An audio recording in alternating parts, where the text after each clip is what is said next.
Enough already. On my third birthday, once again, I was absent from the family photos. The nighttime view of Manhattan sprawled beneath me like shattered diamonds. The windows of the penthouse I live in frame the city's glitter like a single painting. But that light didn't reach my heart. In the crystal glass in my hand, the finest vintage champagne fizzed in vain. As a cosmetic surgeon, I had achieved success. I run multiple clinics, and my skills are highly regarded in the industry. The media praised me as a wizard of beauty, and my lifestyle was featured in many women's magazines. Most of what I wanted could be bought with a single card. This penthouse, the Italian sports car resting in the garage. Everything I've achieved, I earned through my own effort. Yet the more wealth I amassed, the more an unrelenting thirst gnawed at my heart. What I truly wanted was the simple word, congratulations, that I hadn't heard from my family even once in these past 3 years. Why do I feel so unfulfilled? Since I was young, I had always been a good child. I studied tirelessly to live up to my parents' expectations, and I pursued medicine out of a desire to ease my fragile mother's worries. While my younger sister acted freely, I always disciplined myself. But at some point, my success began building an invisible wall between me and my family. In their eyes, I no longer appeared merely as their daughter, or as a sister, but as something else entirely. That sense of unease had long settled heavy in my chest like sediment. And eventually, that uneasy premonition became a certainty. The silence then was far too incongruous for a day that should be one of celebration. The champagne had no taste. It was only cold liquid sliding down my throat. It all began 3 years ago, on what was supposed to be an ordinary day. I couldn't sit still from the morning, picking up my smartphone over and over. Yet by nightfall, no one had contacted me. Frustrated, I called my mother, and on the other end of the line came a light, unbothered voice as if she were talking about the weather. I'm sorry. I've been so busy I completely forgot." That single phrase silenced my world. I didn't want a present. I just wanted her to remember, even for a moment, the day when her daughter came into the world. That wish crumbled away, unbearably fragile. And then came the second year. That memory struck me again, this time as an even sharper pain. On a first-class flight to an overseas conference, I scrolled through my sister's SNS and saw photos of a grand birthday party for her son. They had rented out a famous hotel, theme park characters were dancing, and the family smiled brightly, surrounded by mountains of presents. Those radiant photos highlighted my own loneliness. A pang ran through my chest, but I forced myself to say, it can't be helped if it's for the child. However, on my own birthday, I hesitantly reached out to my mother, and what came back was an unforgettable line. "You're an adult now, so don't make a fuss over your birthday." Her incredulous voice stabbed my faint hopes with a cold knife named contempt, completely annihilating them without a trace. After hanging up, I stared at the sea of clouds outside the window for a while. No tears came. I could only feel something deep inside me freezing over. Was the phrase, "because you're an adult," just a convenient spell to shut down my emotions? If that's the case, I resolved to never again hope like a child in front of them. Yes, I had sworn that firmly. Then the fateful third year came. It was then that I finally came face to face with their true nature. It happened when I casually opened my Instagram during a break at work. My sister had tagged a post as "friends only." Visible, there was the living room of my familiar family home. There was a large chocolate birthday cake in the center of the photo. On the plate, my name was written in slightly crooked letters. My father, mother, sister, her husband, and their children were all smiling around the cake. Yes, everyone in the family was there. Except me. I couldn't breathe. They hadn't forgotten my birthday. They had deliberately, and with utmost clarity, excluded only me, celebrating my birthday without me, as if mocking my very existence. Their joyful smiles squeezed my heart like a vice. Why? Why me? At that moment, every fragment of my past connected into one. What they expect from me is not who I am as a daughter. I am only useful to them as a convenient sponsor, someone they can rely on when they need money. My success was never a blessing to them. It was merely a resource to be utilized. The taste of champagne, the city night view stretching before me, the career I had built, all of it suddenly felt meaningless. Yet in the depths of despair, a cold flame ignited in my heart. It was not sadness. It was anger. I quietly closed my smartphone and stood up.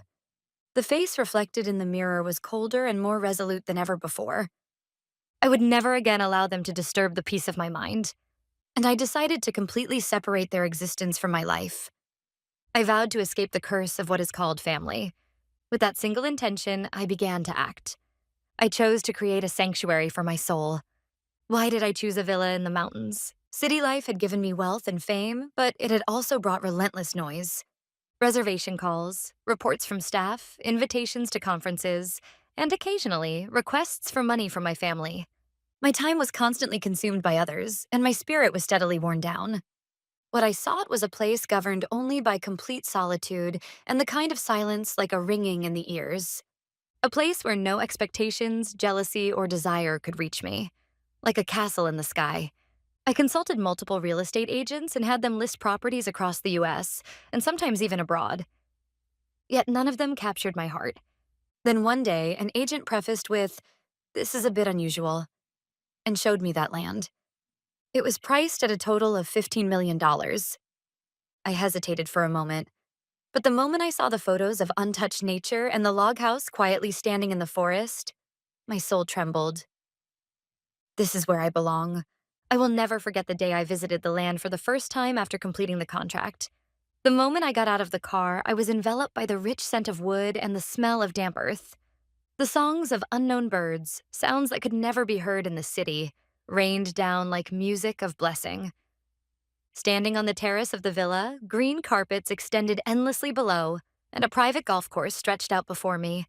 The wind brushed my cheeks, accompanied only by the rustling of leaves in the trees. I took a slow, deep breath and felt the toxins in my body being cleansed. This is my castle, a kingdom that belongs only to me, impervious to anyone. I must protect this silence, this peace, no matter what. Yes, I swore this strongly in my heart, but I was not simply lost in a dream. My vigilance had been sharpened to a razor's edge by countless experiences in the past, as if I were a predator. Back when the clinic's startup funds were still insufficient, my mother demanded practical financial support, saying, "Make the clinic look impressive for the sake of our relatives." When I refused, she went around the neighborhood spreading rumors, saying, "My daughter is cold." At my sister's wedding, as expected, she tried to make me cover the entire cost of the overseas ceremony, saying, "You're the older sister. You should be able to afford this, right?" Their demands escalated year after year, asking me to cover the children's tuition, overseas trips, and even the purchase of luxury goods. They seemed to think my wallet belonged to them.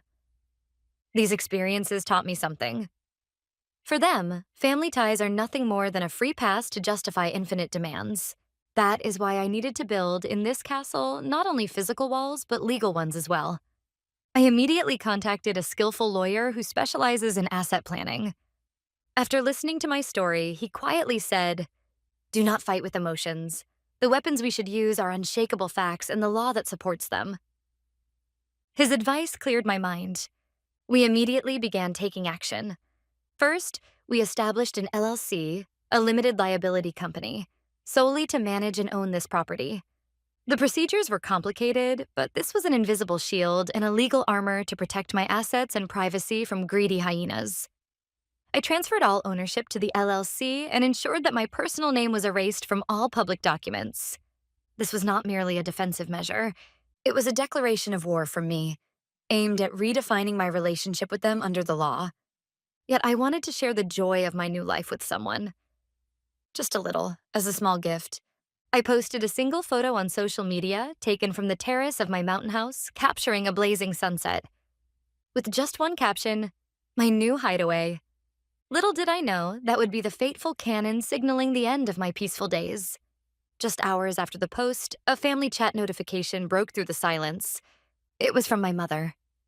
"Your sister was just looking for a big house for her children. We'll move in on Friday. Thank you so much." It was an insane, one-sided message. Just when I was at a loss in surprise and anger, I received a message from my sister asking for a follow-up. "The house is too big for a single person like you, right? We'll make use of it, so you should be grateful." Grateful? It was as if I had bought a $15 million castle for them. I was so angry that I couldn't even laugh anymore. This was reality. Unfortunately, my premonition was never wrong, but the real fear came later. A few days later, I received a suspicious call from the company that entrusted the management of the villa.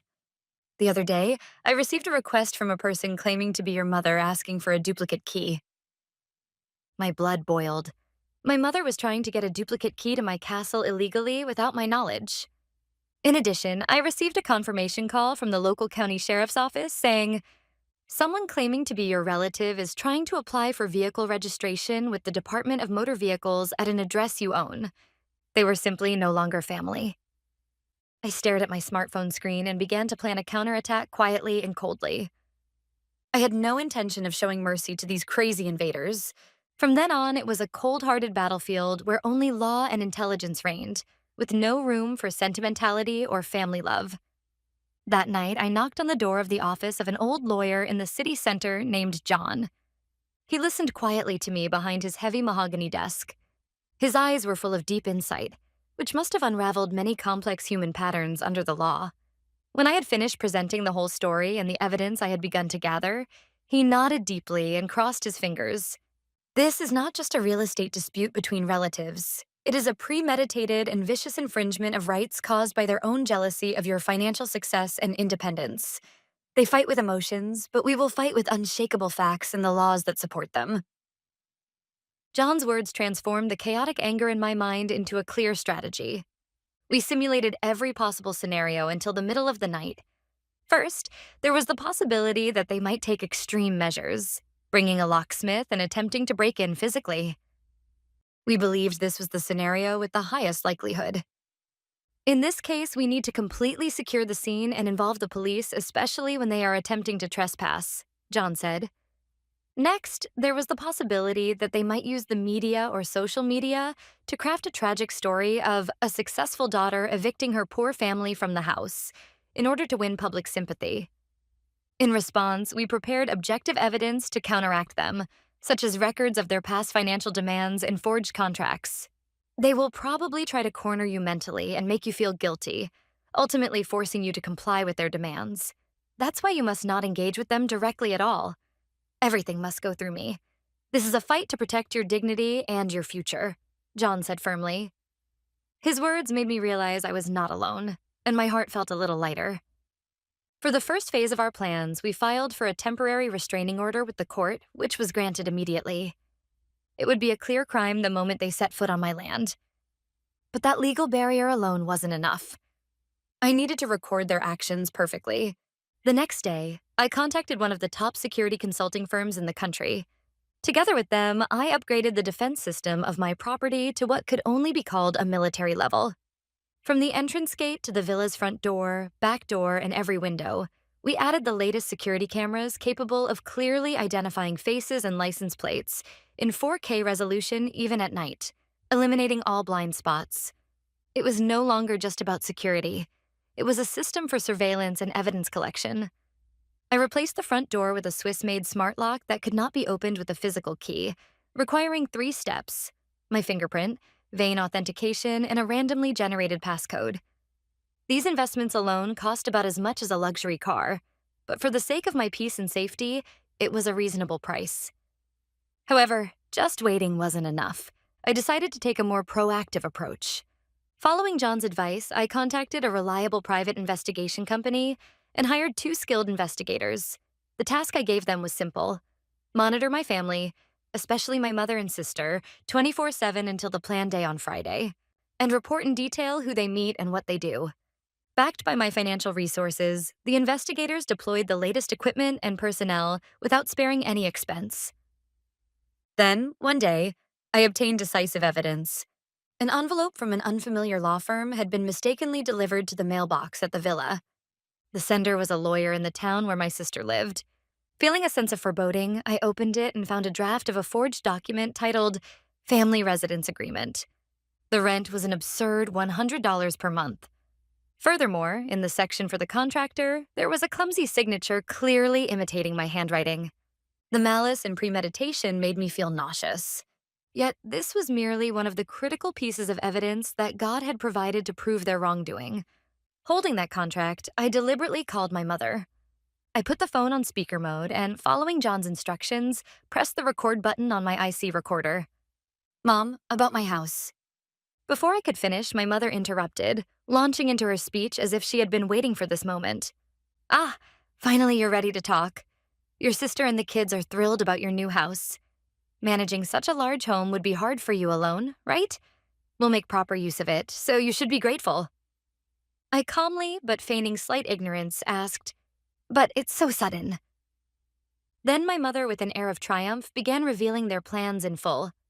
It's okay. I've asked a professional to do all the paperwork. You just need to sign it. If you use that house as collateral, you can pay off the debt of your sister's husband's business, and we can kill two birds with one stone. The moment I heard those words, any remaining feeling I had for them completely disappeared from my heart. Not only did they try to take away my house, but they also intended to burden me with huge debts. Reports from the investigators arrived one after another. An audio recording of my sister contacting several locksmiths in the city to get an estimate for their services. A hidden camera footage of my mother meeting with a moving company and triumphantly explaining the amount of their luggage. A record of my father visiting the government office to discuss the transfer of ownership of real estate in the name of the LLC. All the pieces were connected into one, and the whole picture of their ugly desires emerged with frightening clarity. For Friday, the final day, I finished arranging all the pieces on the board. At the clinic, I was focused on smiling at my patients as usual and bringing out their beauty to the fullest. But under my white coat, my heart was burning with the battle that awaited me over the weekend. Occasionally, memories of my childhood would suddenly come back. A summer day when my sister and I set off fireworks in the garden of our parents' house. The night my mother took care of me all night because I had a fever. Those memories were sweet, but came to hurt so much. However, as if to shake off that sentimentality, I looked at the forged contracts and investigation reports. This was not a battle to protect the beautiful memories of the past. It was an inevitable war to protect my future and my dignity. On the eve of the decisive confrontation, I was alone in my quiet mountain house.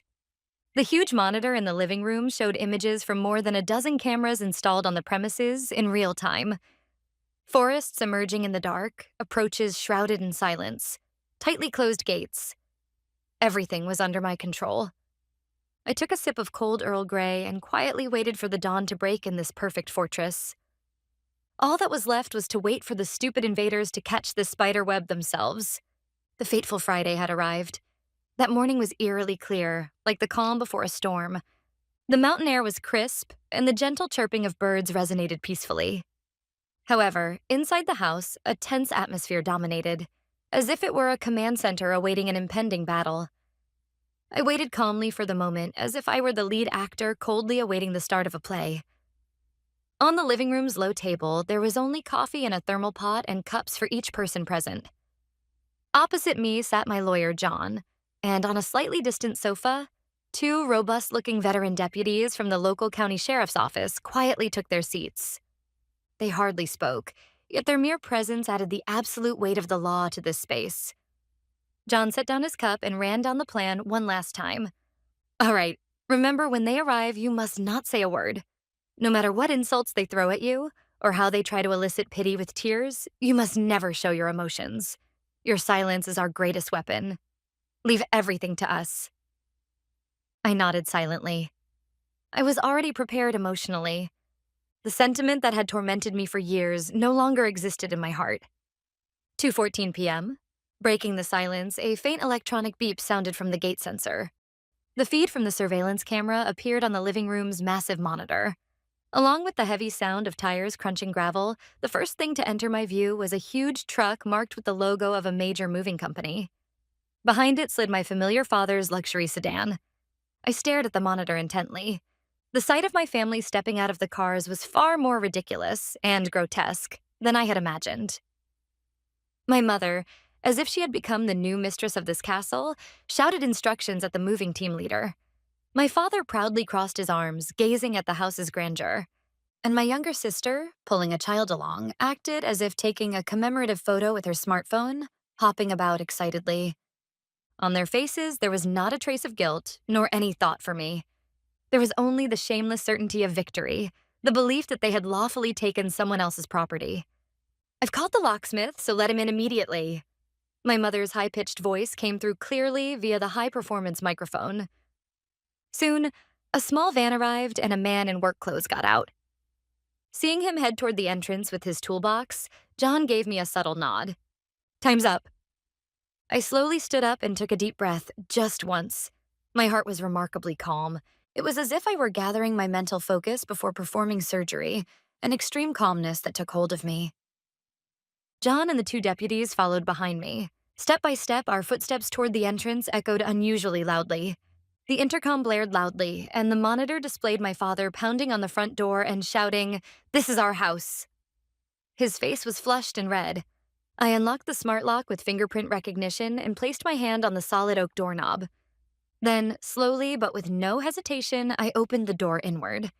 Their noise flowed in with the bright light outside. And in that light, my family's smiles froze instantaneously, as if time had stopped the moment they saw me. Their gaze went past my face and fixed on the presence of unfamiliar men standing behind me. A sharp-eyed lawyer in a suit staring directly at them. And flanking him, two strong deputy sheriffs in uniform. Even the movers and the locksmith were dumbfounded, unable to understand what was happening, simply staring at the strange scene. The first to snap back to reality was my father. "What are you doing? Entering someone's house without permission." His voice was a clear bluff. At that moment, the older deputy sheriff stepped forward and broke the silence. He completely ignored my father's words and pulled several documents from a thick envelope he was holding. "We are deputies executing our duties under a court order. We have several legal notifications and warnings for you." Everyone present held their breath at that calm yet profoundly authoritative voice. The deputy first held one of the documents up directly in front of my father. "This is a formal TRO, a temporary restraining order issued by the court on the petition of the corporation that owns this land and building. All of your families are hereby strictly prohibited from entering this site from today onwards." My father's face changed from red with anger to blue with astonishment. My mother hysterically shouted, "This must be some kind of mistake. After all, I am the owner's mother." But the deputy sheriff didn't change his expression at all. "Your relationship has no effect on the validity of this order, and—" He handed my father another document. "This case has been formally sent to the district attorney's office on charges of forgery and attempted grand larceny. And here, apart from that, is a civil lawsuit seeking damages against all of you." "Significant theft?" my sister muttered in a trembling voice. At that moment, the first person to completely collapse was my sister's husband. "Oh, this is completely crazy. You guys said everything is legal. I don't want to go to jail. There's no way we can live here." He cried and ran to his car as if he were literally scattering spider babies and left at breakneck speed. The movers and locksmiths then completely understood what was happening. When they looked at each other, they silently put away their tools without being instructed by anyone and returned to their cars in a hurry. The only people left behind were my family, who were isolated and helpless. The father, mother, and sister just stood there in a daze. My mother looked me in the eye and screamed as if she were making a last wish. "Why have you done such a terrible thing? We're no longer family." As promised to John, I did not say a word. However, with an ice-cold gaze, I quietly looked back at the parasites that had eaten away at my life. My silence was my last, yet most eloquent answer to them. It was a perfect, complete victory, utilizing law and intelligence. And then, the moment finally arrived.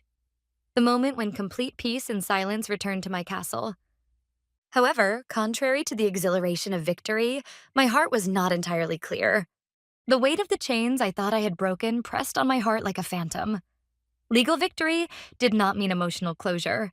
John, my lawyer, delivered his report in a calm yet brutally straightforward manner, confronting me with the harsh reality.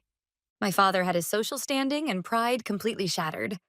On top of being accused of having attempted theft at a grand scale, he faced a civil lawsuit demanding substantial damages, and news of his downfall spread rapidly through his modest community. He lost his country club membership, and his friends began to avoid him. I heard that he shifted all responsibility onto my mother and increasingly drowned himself in alcohol.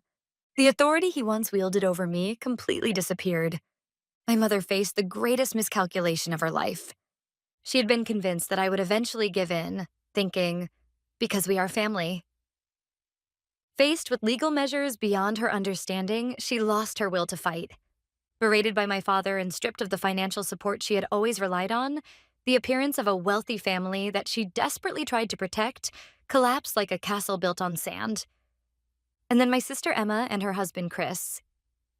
After that day, Chris literally ran away and never returned to Emma. He hired a lawyer and claimed he was a victim caught up in the Smith family's schemes, demanding a divorce.